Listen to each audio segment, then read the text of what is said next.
The sun hung low like a tired coin over the ridgeline, and the cold air pressed thin against the faces of the men who waited there as if a hand of winter itself had pinned them to the earth. On the slope, a coil of smoke from distant artillery drifted in grey rings, tasting of iron in the throat.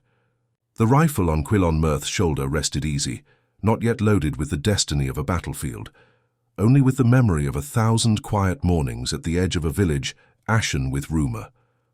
He did not know if the waiting would become a prayer or a sentence, but he knew what 6 hours felt like when you had already marked the moment your country would tilt, and you were told to hold your breath until the teeth of time clamped shut. Quilon was not tall, nor handsome in the conventional way a general's aide might be, but his face held a patient weathering that arcs across years of frost and shot and rumour. His eyes, grey as a winter sky that refused to break, were trained on a target more perfect in his mind than any man's ambition could conjure. The rifle in his hands was a Whitworth, a shape swept from edges of a war that still believed in the precision of a single, final line. The weapon's steel smelled faintly of oil and rain, a scent that fed him like a memory of a mother's kitchen on a Sunday. The sight through the scope was not only the world but a plan, each crosshair a line of fate, binding him to a moment that had not yet happened. 6 hours, whispered a voice behind him, not scolding, merely recording. Isolde Vere, the spotter, stood with a body that did not shout for attention, yet did something to the wind with the turn of her head. She was not pretty in the way a stage star was. Rather, she wore the land itself as if it were a cloak, dust on her boots, the grey of her eyes stitched with the patience of a hunter who knew the forest's moods as if they were friends. Her breath rose in a mist that mingled with the smoke, and then dissolved into the cold. The world had not yet learned to keep quiet around her voice, which spoke in careful, almost shy phrases. 6 hours, Quilon repeated, though he did not need to.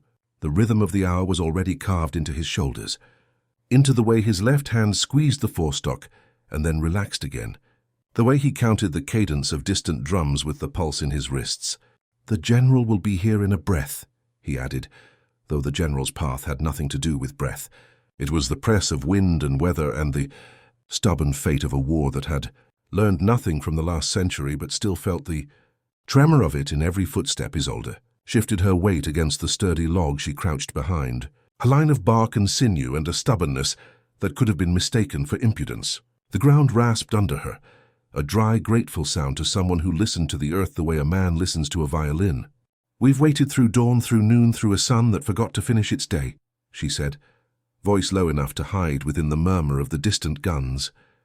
The general is not late because he is careless. He is late because he thinks himself a storm that will sweep away the field without ever touching it. The storm never sweeps a field where the ground fights back, Quilon replied, the words almost a music he rarely allowed himself. A calm statement that hung between the fear of exposure and the fear of letting the moment slip away. He checked the bolt, listened to the click as it slid, heard the faint whisper of a spring that would deliver a bullet with the authority of a verdict. The rifle's sound would be a rumor that traveled faster than the smoke. It would cross the river, run up the hillside, and arrive at a general's ear with the quiet insistence of a doctor reporting a death. They had sat in the hush for hours, listening to the world decide whether it would spit or swallow the day. The hill smelled of pine and damp earth, of old iron from spent cartridges, of a sweetness that belonged to fields after rain, the same sweetness that had haunted him since he first learned to shoot with a sling and a neighbour's cheap musket. He could taste the lack of fear in his mouth, the cool plain flavour of preparation and resolve. It was as if every sensation had gathered inside him and formed a single axis around which his life had begun to spin. A hand rose from the grass beside him and found the butt of a sweating bottle, and for a moment Quilon imagined a child's laughter in the distance, the kind of laughter that could vanish as if the world's axis wobbled and the sun forgot to rise. It was only Isolde, and yet in that small gesture lay a city of memory. Water tasted of pines and smoke, the taste of metal on the tongue, the sting of winter in the nostrils, the roughness of the cloth against the skin. The general's column is moving, Isolde said, her eyes tracking a line of tarred hoofprints that snaked along the road like a scar. They keep their pace measured. They wish to learn nothing but the speed of their own boots. Her voice was as precise as the snap of a twig under a soldier's boot, never loud. Always exact, always aware that one misstep could reveal their position. Quilon looked through the scope for a long moment, then lowered the weapon gently, as if setting down a reader's note after a long chapter. "Her general moves with the slow gravity of purpose," he said, the sentence barely a breath. "He does not hurry, for every step is a calculation of how many men live or die with what he commands. He does not run. He iterates his fate across a map with a compass and a will." Isolde's mouth curled into a small, almost shy line. "And sometimes fate decides to walk into the eye of a rifle," she replied, not unfriendly, merely factual. "If that eye is mine or yours, it makes no difference to the men who count the cost of war in skulls and smoke." The moment came, not with a shout, but with a sudden, almost respectful stillness, the kind that asks you to listen to the world before you break it. A line of dust rose where a rider's horse clipped a stone, then settled as the rider slowed to adjust a blanket, and the horse's ears flicked at distant thunder. The general himself did not appear in a heroic sweep of color, but in the careful, practical posture of a man who had learned to carry the burden of thousands, with the nonchalance of someone who has never learned to fear the weight of a single life, because he believes the country depends on him, General Marcus. Hale moved along the line of staff tents that had been pitched in a shallow hollow, a map-tacked sanctuary where ink bled through coarse cloth and men spoke softly, as if fear itself would overhear and report back to the men who pressed their lips to brass to pretend courage. He wore a coat that was almost black in the evening light, the cut of it old and practical, the way a man's clothes become a quiet second skin when he has learned to wear the world on his shoulders without flinching. Hale's face wore lines of brightness and fatigue in equal measure, not cruelly, but with the fatigue of persuasion and the gravity of consequence. 6 hours, a voice broke from behind them, the same voice that had counted the hours from dawn. It belonged to Captain Ryant, a man whose body spoke for him when his mouth did not. He stood at the edge of their concealment, a tall silhouette with the bones of a hunter and the calm of a calendar that had counted too many days of blood. He had a way of appearing as if the earth itself bent to let him through, and then vanishing again behind the next ridge. Quilon raised his head a fraction, enough to acknowledge the man's presence and the truth of what was said. He did not smile. People did that too easily when they spoke of long waits. They forgot the taste of iron in the mouth, the way it clings after a glass is smashed and a life is demanded. "Time is a patient judge," he said, returning to his rifle as if the world's attention depended on him being still. "We are not the judges here," he added, his voice too quiet for the day's chorus to hear, but not for the wind to catch and carry. Isolde's gloved fingers brushed the beard of grass that lay between them and the ground. The touch was almost affectionate, the sort of touch a person gives an old instrument before it breathes again. She spoke softly, almost like a poet who had learned to keep the cosmos in a pocket and to pull out a star only when necessary. "The general will pass within the arc of the road," she predicted, counting the distance not in yards but in moments. "If he stays true to the script, he will step where the light touches his face and the shadow of the day will follow." The hours crawled and then ceaselessly crawled again, a procession of small ordinary acts that felt sacred in this dark theatre, a noise of a distant tree snapping, the careful brushing of dust from a sleeve, a swallow that paused in its flight above the field, as if listening for news it could not yet understand. The soldiers below spoke in low private tones, their far-off talk about horses and bread, and the weather's complaint about the cold. The world's air tasted metallic, with a note of rain that hadn't fallen yet but might, and a sweetness of tobacco smoke that clung to the air like a rumor.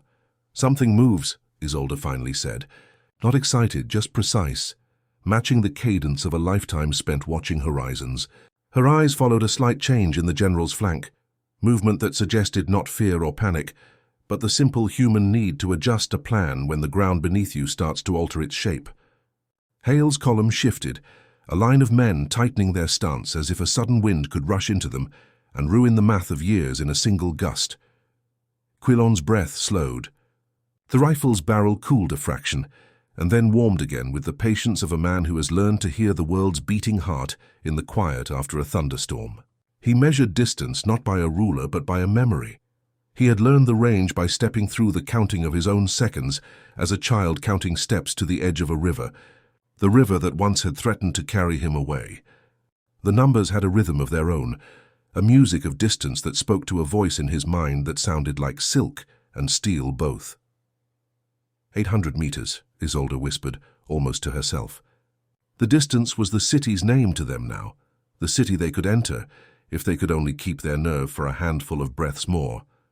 The air between them hummed with the faint crackle of static, the way a radio might tremble when a distant voice tries to cut through the fog with a stubborn insistence that it is still listening. Quillon looked again through the scope, not imagining a face on the far hillside, but a calculation of wind, of the general speed, of the probability that a single shot could do more good than harm in the next hours. The bullet would travel in a line only a hair's breadth wide between life and death. It would carry with it the fate of a moment that would ripple through armies like a stone dropped into a well. The weight of that thought settled in his chest, a quiet, unglamorous gravity. Ready, Isolde said, the word almost a sigh, because readiness was something that existed between breath and action, between a plan formed in the quiet of the day and the noise of the world's engine in the moment you chose to fire. No, Quillon replied, almost to himself. Not ready yet. And the word contained the universe's stubbornness to wait, to watch, to let every particle of air settle into its prayer before it becomes a scream. Then came a change in the day's weather, the kind that does not announce itself with a storm, but with a subtle rearrangement of light. The sun's edge sank behind a cloud so thin it might have been a veil drawn over the world by someone far more careful with the truth than any artist's brush.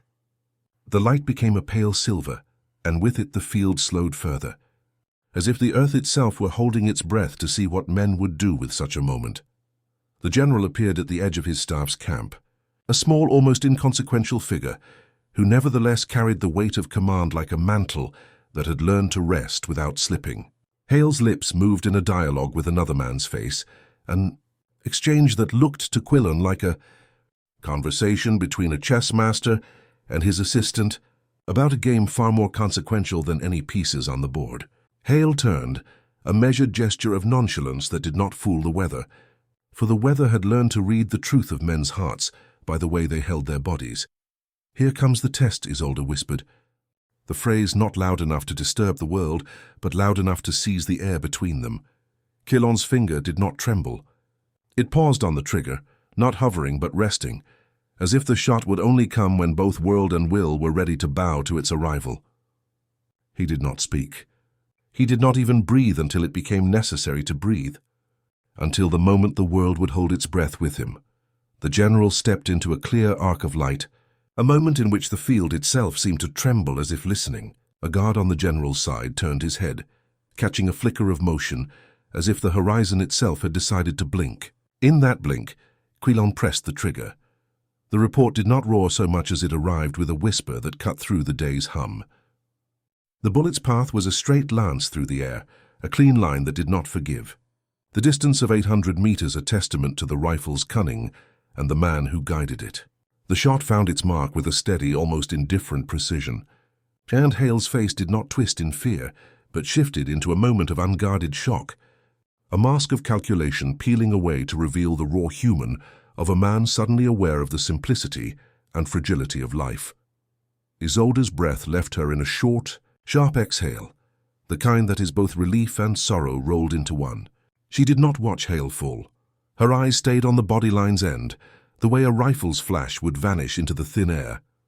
When Hale's figure toppled, the staff's formation dissolved into a sudden, disorienting scrabble of feet and orders and cries that fell quiet again, as if someone had pressed a mute into the throat of the battlefield. The shot's echo hung in the air, a dull vibrating ring that seemed to fill the valley with a memory it would carry for the rest of life. The ground whispered back in 1,000 small ways, the clatter of a breastplate, the scuff of boots in mud, the rustle of canvas against a flagpole, the distant scream of a horse that did not know it should run towards safety or catastrophe. The general's fall sent a shockwave through the army's bones. Men looked toward one another as if to ask, who is it now who speaks for fate? Who has the right to tilt the world with a single breath? In the moment after the shot, The battle's script began to rewrite itself with the velocity of a storm's first drop. The Union soldiers, who had been pressing forward with a measured arrogance, faltered as if the ground itself had whispered a new rule into their ears. We move, then we watch, and sometimes the watching means we move back.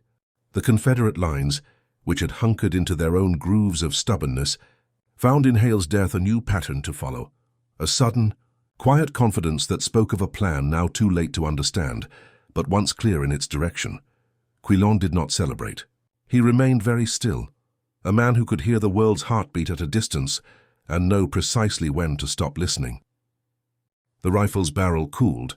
His breath returned to him in careful, measured rings, each one a reminder that life goes on after death, that a moment's precision can become a shift in an entire war. He looked toward Isolde, who had not moved either, except to tilt her head and test the air with the sense that a second weather system might have drifted in. Her eyes found a new target, not Hale's body, but the collective will now bending toward a different line. "You did not shout," she said, and in the softness of her voice, a quiet astonishment lived. A sharpshooter's success that does not demand a trophy, but asks for quiet to listen to the Earth's response. "No conflict, only consequence," Quilon replied, and the words were not a boast but a statement of cause and effect, in a world that did not forgive dreams dressed as courage. He pressed the decision away from himself, letting his gaze rest on the field where the dust began to settle into a kind of suspended memory. The 6 hours did not end with the shot. They ended in the aftermath's slow, careful reconciliation. The field learned to breathe again in a way that did not erase what had happened, but gave it a shape that could be endured. The day's light slid into dusk, and with it, the thunder's undertone promised more. The world did not pause to mourn Hale so much as to acknowledge the death's entailment. The army's lines shifted, reconnected, and then pulled away in directions not forecast by any map, but by the new gravity Hale's absence left behind. General Hale's absence would not erase the dying or the living. It would merely rewrite who held the pen as the ink dried, and the field remembered the cost of every choice.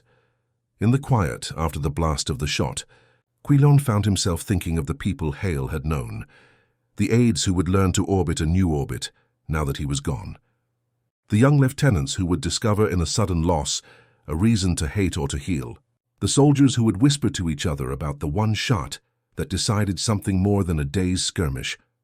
He thought of his own family's kitchen, the way his father's hands would tremble when the kettle hissed, and the way his mother's voice would say a blessing over a plate that would never be enough to fill the day's hunger. Time stretched, and with it the field's memory stretched, too, like a canvas that has learned to absorb every stroke of wind and rain and gunshot and still hold its shape.